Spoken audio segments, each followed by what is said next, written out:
इस वीडियो को लाइक करें, हमारे चैनल को सब्सक्राइब कर बेल आइकन जरूर प्रेस करें न्यू नोटिफिकेशन सबसे पहले पाने के लिए।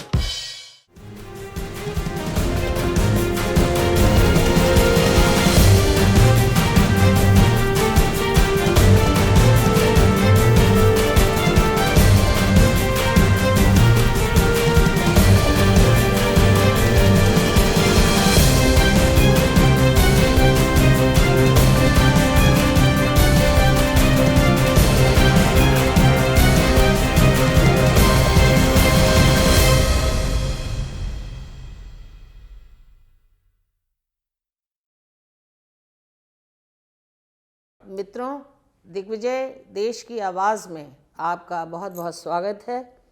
आज मैं हूँ ग्रेटर नोएडा में अखिल भारतीय गुर्जर संस्कृति शोध संस्थान के परिसर में, और मेरे साथ हैं यहाँ के संस्थापक, बहुत ही ओजस्वी, बहुत ही नामी, बहुत ही समर्पित, अपने समाज के सभी कार्यों में सरोकार रखने वाले लर्नेड एडवोकेट बाय प्रोफेशन, पूर्व मंत्री उत्तर प्रदेश सरकार श्री हरीशचंद्र भाटी जी, जो एक लंबे अरसे से समाज की सभी लोगों को, सभी वर्ग के लोगों को जोड़ने का प्रयास कर रहे हैं। आइए उनका स्वागत करते हैं और उनसे ये जानते हैं कि इस सशक्त समाज के बारे में जो भ्रांतियां हैं तरह तरह की, जिससे लोग इनको सही दृष्टि से समझ नहीं पाते, तो उन भ्रांतियों और तथ्य और सत्य के बीच का अंतर क्या है। श्री भाटी जी, आपका बहुत बहुत स्वागत है हमारे वेब चैनल में। और मैम दिग्विजय देश की आवाज़ जो आपका ये सूत्र है, चैनल है जी, मुझे उसमें आपने बुलाया। हम बहुत कृतज्ञ हैं आपके कि आपने गुर्जर समाज के बारे में जो भ्रांतियाँ जनमानस में हैं और सत्य और तथ्य तक जानने का आपका प्रयास जो है, उसके लिए साधुवाद है, बहुत धन्यवाद है। मैम, इस संबंध में मैं अपनी बात इन दो पंक्तियों से करना चाहूँगा जी। मित्र और शत्रु जी, स्वयं की ही परछाइयाँ हैं। मैं प्रेम हूँ तो संसार भी मित्र है। मैं प्रेम हूँ, हाँ, मैं प्रेम हूँ तो संसार भी मित्र मेरा है। मित्र है जी। और मैं घृणा हूँ तो परमात्मा भी शत्रु है। मैम, स्वयं के विरोध में चलकर जी, स्वयं के विरोध में चलकर कोई कहीं कैसे पहुंच सकता है। वाह जीवन का आनंद उनका है जी, जो स्वयं में जीते और स्वयं को जानते और स्वयं को उपलब्ध करते हैं। क्या बात। ये पंक्तियां हैं जो समर्पित हैं जी समाज के लिए भी, जनमानस के लिए भी, आपके चैनल के लिए भी। जी मैम, जो आपने विषय रखा है ये बहुत गूढ़ विषय है। जी कम लोगों का ध्यान, कम चैनलों का ध्यान, कम मीडिया का ध्यान ऐसे ज्वलंत मुद्दों पर जाता है, जी, क्योंकि इतिहास से हम वर्तमान और भविष्य का निर्माण भी करते हैं। मैम, जी एक लंबे समय से जो गुर्जर जाति की उत्पत्ति का विषय है, जी, तो ब्रह्मा जी का जो मंदिर है पुष्कर में, जी जी, राजस्थान में जो अकेला मंदिर है देश में, जी, उन्होंने उत्पत्ति के समय स्थानीय गुर्जर कन्या गायत्री, चेची गोत्र की गुजरी, अच्छा, उसको हवन में बिठाया। अच्छा, गायत्री गुजरी है, चेची गोत्र है। ओके। जब ब्रह्मा जी ने सृष्टि रची है तो उस वक्त भी इस गुर्जर जाति की उत्पत्ति का विषय भारत की जो किताबें हैं, पर्यटक स्टॉलों पर मिल जाएंगी। जो मैंने बात कही है वो भारत के संग्रहालयों में मौजूद प्रमाण मौजूद हैं उसके जी, और आप उसको देख सकते हैं। दूसरा, जो गुर्जर जाति के विषय में आज का जो शब्द है जी, ये पूर्ण नहीं है मैम, ये अपूर्ण है जी, क्योंकि गुर्जर शब्द संस्कृति से लिया गया है और इसका अर्थ है जो दुश्मन का विनाश कर दे। जी, के मुंशी जो इतिहासकार हैं और विद्वान हैं इस देश के इतिहास में, जी उनकी पुस्तक है the Gurjar that glory Gurjar देश, ऐसे करके the glory of that Gurjar देश। इसके 2 वॉल्यूम हैं। जी उन्होंने लिखा है कि ये गुज्जर शब्द जो है ये लड़ाकू लोगों के लिए था, कबीले थे प्राचीन समय में, आगे बढ़ते थे, दूसरों की जगहों पर हमला करते थे, लोगों पर अपना वहाँ झंडा गाड़ते थे। इनमें जो पढ़ाने का काम करने लगे दे कॉल्ड ब्राह्मण्स, जो प्रथम पंक्ति में लड़ने का काम कर रहे थे दे कॉल्ड क्षत्रिय, और जो जंगल में लकड़ियों का गाय भैंस का काम करने लगे दे कॉल्ड वैश्य, और चौथे जो उस वर्ग में से ही उस कबीले में लोग बच गए सेवादार, उनको पहले सहयोगी के तौर पर, फिर सेवादार, और फिर बाद में शूद्र उसका अभ्रंश शब्द है, वो सब भी उसी तरह की मिट्टी में बने हैं जैसे और लोग हैं। यानी सब सारे गुर्जर ही थे। गुर्जर ही थे, गुर्जर वंश से ही सारे जो उत्पत्ति है आप कह रहे हैं। उत्पत्ति है। अच्छा। और इस पर मोहर लगा करके भारत सरकार के डिफेंस मिनिस्टर पिछले 31 जनवरी को इस संस्थान में आए थे जी, श्री राजनाथ सिंह जी। हमने उनके सामने गुर्जर वंश की कुछ बातें रखी थी जी। तो उन्होंने कहा कि गुर्जर शब्द बहुत विशाल है जी, और उसकी कुर्बानियाँ देश के लिए स्वर्णमय अक्षरों में लिखी हुई हैं जी। उन्होंने कहा कि जब मैं राजस्थान की धरती पर पैर रखता हूँ तो पन्ना धाय का जो कुर्बानी है और बलिदान है, हाँ, उससे मैं सिहर जाता हूँ। मेरी आत्मा को चीज छू जाती है कि इस गुर्जर वंश की पन्ना धाय महिला ने अपने बच्चे चंदन को मेवाड़ के राजा वीर सिंह के द्वारा कत्ल करवा दिया और उदय सिंह महाराणा प्रताप जो है उसको बचा दिया। महाराणा प्रताप के पिता को उदय सिंह को उन्होंने बचा लिया। अगर पन्ना धाय की कुर्बानी नहीं होती तो जो आज शौर्य है राजपूत का, मेवाड़ का, वो आपको इतिहास में नहीं मिलता। मैम, इस कौम में विजय सिंह पथिक जैसे बहादुर सेनानी जिन्होंने आज़ादी के लिए काम किया है, ये इसी जनपद बुलंदशहर के लखावटी के पास गांव के रहने वाले थे। इनके पिता भी सुनता सेनानी थे जी। और ये घर छोड़ करके निकल गए। इनका बचपन का नाम भूप सिंह था जी। और विजय सिंह पथिक अजमेर में और भीलवाड़ा राजस्थान के 2 शहर थे, वहाँ से ये जो उस वक्त देश की आज़ादी के लिए लोग काम कर रहे थे, बिस्मिल वगैरह दूसरे लोग, उनको ये सामग्री और इस तरह राम प्रसाद बिस्मिल, अशफाक उल्लाह, हाँ, इन्होंने किसान आंदोलन से अंग्रेजों को चुनौती दी जी। और उस चुनौती में महात्मा गांधी को जब सरदार पटेल मिले थे कि किसानों का एक संगठन होना चाहिए, आंदोलन होना चाहिए देश में, तो सरदार पटेल जैसे नेता को महात्मा गांधी ने कहा कि विजय सिंह पथिक से मिलो और उनसे जानो कि किसानों का संगठन कैसे खड़ा किया जाता है। तो उनके कद को आप लगा लीजिए कि सरदार पटेल भी उनसे छोटे थे। महात्मा गांधी के समकक्ष गांधी ने स्वयं कहा कि अगर कोई समर्पण, पैशन मैं देखता हूं तो विजय सिंह पथिक उस पंक्ति में पहले व्यक्ति हैं। तो ये उनकी इतिहास है।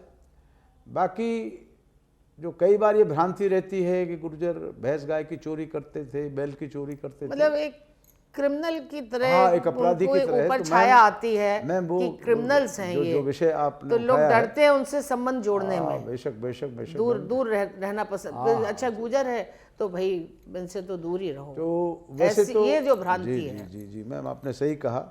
तो इसमें थोड़ा सा बहुत विस्तार में हमें पीछे जाना पड़ेगा कि हम इसकी असलियत को जान लें कि अंग्रेजों के समय जी, पहले तो ये मुगलों से लड़ी जाती जी, मुगलों के खिलाफ। राम प्यारी गुजरी की 45,000 की महिलाओं की सेना थी, सहारनपुर की रहने वाली थी। अच्छा। और 36 जात की महिलाओं को लेकर के उसका नेतृत्व राम प्यारी गुजरी कर रही थी। आप गूगल पे जाएंगे, सहज बटन दबाएंगे तो राम प्यारी गुजरी का आपको ऐसा नहीं है कि मैं बोलूं और वो तथ्य ना हो, इतिहास अवेलेबल है। और राम प्यारी गुजरी ने तैमूर लंग जो शरीर से लंगड़ा था उसको देश से बाहर खदेड़ा और उसको घायल कर दिया। भाग तो निकला वो, लेकिन तीसरे दिन उसकी मौत हो गई। अच्छा। तैमूर लंग की। तो ये वीर सेनानी जो रामप्यारी गुजरी है, ऐसे ही करके इन्होंने अपना शौर्य दिखाया। जब मैम अंग्रेज आए तो अंग्रेजों को स्थान स्थान पर चुनौती मिल रही थी जी, लेकिन वो सब व्यक्तिगत चुनौतियां थी। As a whole community Gurjar हाँ ने उत्तर भारत में, जी एनसीआर में जी और पश्चिम उत्तर प्रदेश के खास तौर से सहारनपुर, जी मेरठ, बुलंदशहर, गाजियाबाद, गौतम बुद्ध नगर और दिल्ली, इसमें अंग्रेजों को चुनौती देने का जो काम की शुरुआत की वो गुर्जर वंश के लोगों ने की। जी। प्रथम नाम विजय सिंह का है। पथिक जी का? नहीं, विजय सिंह ये दूसरे विजय सिंह। अच्छा, दूसरे। ये विजय सिंह राजा हैं। अच्छा और कुंजा बहादुरपुर इनका स्थान है सहारनपुर में। अच्छा इस स्थान पर अभी 2 साल पहले भारत के उपराष्ट्रपति और हमारे मुख्यमंत्री योगी जी। योगी जी नहीं, उत्तराखंड के, अच्छा, क्योंकि ये त्रिवेंद्र भाग सिंह सहारनपुर रावत। का अब उत्तराखंड में है। अच्छा, आप लंडौरा वगैरह की बात हाँ, कर रहे हैं? लंढौरा से जो नेक्स्ट है। अच्छा, तो उसमें वो गए, उन्होंने एक मूर्ति बनवाई उत्तराखंड की सरकार ने और उस पर पुष्प अर्पण करने गए। और विजय सिंह जो राजा थे ये, इन्होंने अंग्रेजों को चुनौती दी, जी कुछ अंग्रेजों को मार गिराया। जी। अंग्रेजों ने इनको बाद में एक बड़ी सेना लगा करके पकड़ के इनको फांसी के फंदे पर टांग दिया। दूसरी क्रांति मेरठ में हुई। बहसुमा एक जगह है। कौन सी? बहसुमा। ओके। ये कोई 30-35 किलोमीटर है। छपरौली की बागपत की साइड मेरठ से जाएंगे कभी आप जाएं, किले के अभी निशान वहाँ हैं। जी। ऊधम सिंह, नैन सिंह उनके बड़े भाई थे राजा। ऊधम सिंह ने कई अंग्रेजों को घेर करके कत्ल कर दिया, उनको भी वहाँ फांसी लगाई गई। ये गुजरों का दूसरा वृत्तांत है। ये दूसरे ऊधम सिंह, सरदार ऊधम नहीं, वो नहीं, ये ऊधम सिंह गुर्जर थे। अच्छा, राजा के छोटे भाई जी। और जब आप जिस धरती पे, दादरी पे यहाँ बैठे हैं, जिसको बहुतायत में गुर्जर की धरती कहते हैं, सभी लोग हैं यहाँ सम्मानित, तो भाटी वंश के राव उमराव सिंह, राव उमराव सिंह, अच्छा, ओके, ये बड़पुरा है जो शोभाराम भाटी जी का ही गांव है जी। और कठेड़ा, जी। तो वहाँ के वंशज थे वो। और उन्होंने अंग्रेजों को वही चुनौती दी, उनके हथियार छीन लिए, उनको मार गिराया जो उनके पास सेना थी जी। उमराव सिंह जी ने, और फिर उनको भी काले बुलंदशहर पर ले जाकर फांसी पे उनको टांग दिया। यानी कई शहादतें हुई इस कौम में। और जो शहादत और बड़ी है जी वो मेरठ की धरती पर हुई, जी जब मंगल पांडे जी बैरक कलकत्ता में, जब अंग्रेजों ने कारतूस में कहा कि इसको कारतूस को मुंह से लगा करके इस्तेमाल करना है और मंगल पांडे ने मना कर दिया, तो उसने एक अंग्रेज सैनिक को मार दिया, अधिकारी को, उसको वहाँ फांसी लगाई गई। तो उससे एक दिन पहले जी मेरठ की धरती पर धन सिंह कोतवाल, जी ये कुर्बानी पन्ना धाय की ही भांति है। जी। वो कोतवाल थे मेरठ शहर के। 150 किलोमीटर तक एक ही कोतवाली होती थी अंग्रेजों के समय में, जिले में एक कोतवाली हो गई काफ़ी। तो जो 200 लोग कैदी थे अंग्रेजों ने बना के, जो आज़ादी के खिलाफ लड़ रहे थे, जेल के दरवाजे खोल दिए, 200 को हथियार दे दिया और जो अंग्रेज मिले मेरठ में उन सबको उन्होंने कत्ल कर दिया। फिर अंग्रेजों ने सेना लगाई। ये जो भारत भूमि पर नौछावर होने वाले लोग थे, ये फरार नहीं होते थे अंग्रेजों के सामने। खड़े खड़े रहते थे। आइए, भारत माँ बुला रही है। और इन्होंने फिर शहादत देने के लिए खड़े रहते थे, भागते नहीं थे। अंग्रेजों ने उन सब 200 लोगों को, धन सिंह कोतवाल को, मेरठ के साथ ही 5 किलोमीटर पे पांचली गांव है धन सिंह कोतवाल जी का जी। ये, वहाँ अंग्रेजों ने अपनी सेना लगाई, वहाँ तोप लगाई। कुछ छोटे बच्चे 8 साल से नीचे के कहीं बच गए, बाकी सब स्त्री पुरुष को तोप लगा के, जैसे पंजाब में वो हाँ, नरसंहार, जलियांवाला बाग ही समाप्त कर दिया। अच्छा। तो इससे अंग्रेज भयभीत हो गए। तो उन्होंने 1924 में एक एक्ट बनाया, घुमंतु आपराधिक जाति। अच्छा, हैं? हाँ, घुमंतु हैं लेकिन आपराधिक जाति। आपराधिक जाति है, घुमंतु भी है ये, और क्या है ये, आपराधिक जाति भी है। तो क्रिमिनल ट्राइब्स एक्ट जी बना दिया उन्होंने, और उसमें इतनी सख्त धाराएं डाल दी जी। कि इनके मूवमेंट्स बंद हो गए, इनके गांव खुली जेल हो गए, खेतों पे जाने की परमिशन बंद हो गई, अच्छा, सरकारी स्कूलों में पढ़ाई बंद हो गई कानून से। और सोशल बाइकाट, कोई भी जाति का आदमी गुर्जर जाति के व्यक्ति से मिलेगा तो जो गुर्जर अपराध करता है या किया है वो आदमी भी उसी सजा का हकदार है। ये कानून इस तरह का बनाया, लोग समाज बचने तोड़ने लगे। का। फिर ये जब इनके ऊपर इतने अत्याचार अंग्रेजों ने किए तो ये जंगलों में चले गए, अपने गांव छोड़ करके धीरे धीरे पहाड़ों पर, जंगलों पर। आज भी नॉर्थ इंडिया में आप देखेंगे तो ज़्यादातर ये लोग गुर्जर वंश के जो लोग हैं नदियों के किनारे हैं, इनके गांव आप कभी स्टडी करिए। अच्छा, गुजरात में जो लोग गाय भैंसे चराते हुए मिल जाते हैं सफेद कपड़े में, साफे में, वो गुर्जर ही हैं। अच्छा, कश्मीर में जो है वो गुज्जर सी हैं। तो जंगलों में चले गए तो अब इनके पास खाने का कोई साधन नहीं रहा। तो फिर जो पशु चोरी का विषय है वो इन्होंने परस्पर ही उसमें कुछ हद तक ये लोग इन्वॉल्व हो गए, एक रोजी बना लिया उन्होंने, वो पेशा बना लिया। तो वो जीवित रहने के लिए तो वो एक मजबूरी हो गई। एक मजबूरी हो गई। और उस वक्त की जो फोर्स थी अंग्रेजों की वो इनके खिलाफ काम कर रही थी। और उसके बाद सारा वृत्तांत है कि गुर्जर की जो कुर्बानियां हैं आज देश के सामने हैं। और आज धीरे धीरे गुर्जर समाज तरक्की के रास्ते पर निकल रहा है। तो ये जो आपने सवाल किया उसके तथ्य ये हैं। और इस विषय में मैम एक बड़ी इंटरेस्टिंग बात है जी कि देश आज़ाद हुआ 15 अगस्त को और देश का गुर्जर जाति जो है वो आज़ाद हुई 1952 में। ऐसा क्यों? ऐसा इसलिए हुआ कि जो 1974 का 1874 का कानून है उसके लिए सरदार पटेल जब गृह मंत्री बने तो उन्होंने एक आयोग बिठाया। अच्छा, तो साउथ इंडियन मयांगर एमपी थे बहुत विद्वान, उनको आयोग का अध्यक्ष बनाया और कहा कि गुर्जरों को जो क्रिमिनल ट्राइब जाति में डाला हुआ है आज से बाहर निकालो, उसको बाहर निकालिए। देश आज़ाद हो गया। 2 साल में उसकी रिपोर्ट आई, 2 साल और पड़ी रही जी, वो फिर 1952 में जा करके फाइनल हुई। नेहरू के नेतृत्व में जो सरकार थी कांग्रेस की उससे वो बाहर आए। उसमें ये लिखा था कमेटी ने जो रिकमेंड किया था, जो अभी तक भारत सरकार ने कोई सरकार रही हो, बीजेपी की हो, कांग्रेस की हो, मिलीजुली सरकार हो, तो जो उसके रिकमेंडेशंस हैं जी, घुमंतु जाति से, आपराधिक घुमंतु जाति से बाहर करने का जो कमेटी बनी और उसके जो संतुष्टियां है, तथ्य है तो उसको लागू नहीं किया। उन्होंने कहा कि इनको मेन धारा में ले जाइए। लागू नहीं किया? नहीं लागू, आज तक लागू नहीं किया। अभी तक नहीं? अभी तक लागू नहीं किया, 1952 से अभी तक। ओहो। तो फिर हमारे समाज के 2 अभी वर्तमान में वो सुप्रीम कोर्ट के जज से रिटायर हुए हैं जी, डॉक्टर बलवीर सिंह चौहान जी, और एक पदम सिंह, डॉक्टर पदम सिंह। जी, ये लोग एक रिट लेके गए सुप्रीम कोर्ट में इस सारे विषय को लेके जी, कि हमारे साथ जो जुल्म हुआ अंग्रेजों के समय में, ना तो हमें सम्मान मिला, ना कोई पदक मिला, ना कोई हमारी वीरता का कहीं वर्णन है, तो हम उपेक्षित भी हैं और शोषित भी हैं जैसा आपने कहा। तो फिर उन्होंने एक रिट डाली और रिट का नाम है उसका Sawhney versus union of India. जी, 700 पेज का जजमेंट है जी, जिसमें घुमंती जातियों को लेकर के, जिसमें गुर्जर जाति पर वो रिट डली, लेकिन और भी उसमें कम्युनिटीज़ को सुप्रीम कोर्ट ने डिस्कस करके लिखा कि इनको मेन धारा में लाइए, इनके एडमिशन्स, इनके जॉब्स ओपन होना चाहिए ताकि एक लंबे समय 180 साल तक जो गुजरों को यातनाएं दी हैं वो अंग्रेजों के द्वारा, वो फिर ये मुख्य धारा में आ जाए। ये राजभक्त कौम है, ऐसा सुप्रीम कोर्ट ने अपने वर्डिक्ट में लिखा है। अब आगे आपके फैसला आया आपके पक्ष में? फैसला तो आ गया लेकिन अभी वो इम्प्लीमेंट होना बाकी है। इम्प्लीमेंट हुआ ही नहीं, किसी स्टेट ने नहीं किया अभी तक।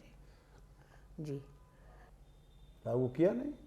हम लोग नहीं, सब काम तो सुप्रीम कोर्ट से होते हैं। तब सुप्रीम कोर्ट ने जब फैसला दे दिया, हाँ, फेयरली जजमेंट दे दिया, राष्ट्रपति को यूनियन ऑफ इंडिया को लिख दिया उन्होंने, तो फिर इनको क्या हिचक है सरकार को? बस किया नहीं आज तक सरकार ने, लाल फीताशाही है। जी, थैंक यू। मित्रों, ये हैं बहुत ही senior learned advocate Shri Harish Chandra Bhati ji. आपने उनकी सारी बातें सुनी और अगर आप जरा सा भी संवेदनशील हैं तो आप उस दुख को, उस पीड़ा को जो इस वक्त मैं महसूस कर रही हूँ वो आप ज़रूर महसूस करेंगे कि एक पूरी कौम को आप ब्रांडेड कर देते हैं कि ये क्रिमिनल्स हैं। आप उन्हें तरह तरह से हैरेस करते हैं, आप उनकी भावनाओं पे लगातार चोट करते हैं। वो कोई रोबोट नहीं है, मैकेनिकल लोग नहीं हैं, उनकी भी आत्मा है, उनके भाव हैं, उनके विचार हैं, उनके सेक्रीफाइसेस हैं इस देश के लिए। और आप उन्हें 5 बरस के बाद आप उनको कहते हैं कि अच्छा ठीक है आप वो हैं, उसके बाद भी उनको 50 साल तक लड़ना, 60 साल तक लड़ना पड़ता है, 70 साल तक लड़ना पड़ता है। और सब हर केस के लिए आप सुप्रीम कोर्ट भागते हैं। तो भाई जब सुप्रीम कोर्ट ने मान लिया, वर्डिक्ट दे दिया एक पूरे समाज के फेवर में, तो अब किस बात की देर है और क्यों देर है? और क्यों नहीं आज की सरकार जो कि सभी मुद्दों पे मुखर है, मोदी जी हर मुद्दे पे मुखर हैं। देखा जाए तो कई गुर्जर नेता भी इस वक्त मंत्रिमंडल में अलग अलग राज्यों में हैं। तो आज वक्त है। अब मोदी जी ने तो स्वयं ही कहा 2013 के चुनाव में अब्दुल्ला स्टेडियम में जम्मू में जी, जब वहाँ गुर्जर्स मुस्लिम बैठे थे सफ़ेद पगड़ी बांधे हुए, तो कहा कि ये मेरे हैं और मैं इनका हूँ, और इनका नाता गुजरात से है, और इन्होंने गुजरों ने, जब मैं यहाँ संगठन मंत्री था तो मैं इनके घरों में जाके चाय पानी खाना खाता था, और मुझे एहसास हो गया था कि ये मेरा परिवार है। तो ये तो आप यूट्यूब पे जाइए मोदी की स्पीच पर, चुनावी स्पीच थी वो, मोदी स्वयं इसको स्वीकार कर चुके। तो लेकिन हुआ कुछ नहीं। श्री नरेंद्र भाई, चाय पानी पी के ही बात खत्म मत बात कर करिए। दिया, बिल्कुल चाय पानी पी के बात मत खत्म करिए, न मीठी मीठी बातों से फुसलाइए। आज वक्त है उनके साथ पूरा न्याय करने का, एक इतने सशक्त समाज को सम्मान देने का। इसमें पीछे मत रहिए। हर चीज़ों के लिए आप जाने जाते हैं, हर अच्छे कदम के लिए आज आपकी प्रशंसा है। इस समाज को भी सम्मानित करें, यही समाज की अपील है। मित्रों, आज के लिए बस इतना ही। लेकिन आप ये समझ लें कि ये पहली कड़ी है, ये शुरुआत है, अभी तो ये शुरुआत है। और जो श्री हरिश्चंद्र भाटी जी हैं, इनके लिए एक शेर मुझे याद आ रहा है कि ये कैंचियाँ क्या कतरेंगी मेरे परों को, मैं परों से नहीं हौसले से उड़ा करता हूँ। जी जी, बेहतर है। तो ऐसे हौसले वाले नेता, पढ़े लिखे, इज्जतदार लोग जिस समाज में होते हैं, जिन्होंने इतना बड़े भवन का निर्माण किया, एक समाज को पहचान देने के लिए, सबको एक जगह संगठित होने के लिए इतनी अच्छी लाइब्रेरी बनाई, इतनी यहाँ व्यवस्था की कि पूरा समाज एक जगह, एक तिरंगे के नीचे, चाहे जब ज़रूरत हो इकट्ठा हो सके और देश को मजबूत बना सके। और माननीय मोदी जी तो स्वयं जानते हैं कि पटेल जो हैं गुर्जर वंश से हैं, ये उनके लिए बड़ा श्रेय है, उनकी धरती पे पैदा हुए हैं और खुद उनका सम्मान बढ़ा रहे हैं। लेकिन ये जो चीज़ें रह गई हैं, इनको, जैसे मैम ने कहा कि इनको अगर वो पूरा करेंगे तो ये समाज भी सम्मान पा सकेगा। उनके दर्द को दूर करने का वक्त बस है। वक्त बहुत छोटी सी बात है, दर्द को दूर करिए। तो दोस्तों, आज के लिए बस इतना ही। कैमरामैन सुनील गौतम, कैमरामैन क्षितिज कुमार के साथ मधु श्रीवास्तव का नमस्कार। नमस्कार नमस्कार नमस्कार भाटी जी। सबका बहुत बहुत धन्यवाद, आपके चैनल का बहुत बहुत धन्यवाद कि आपने गुर्जर समाज के विषय को इस ढंग से उठाया। धन्यवाद। Thank you.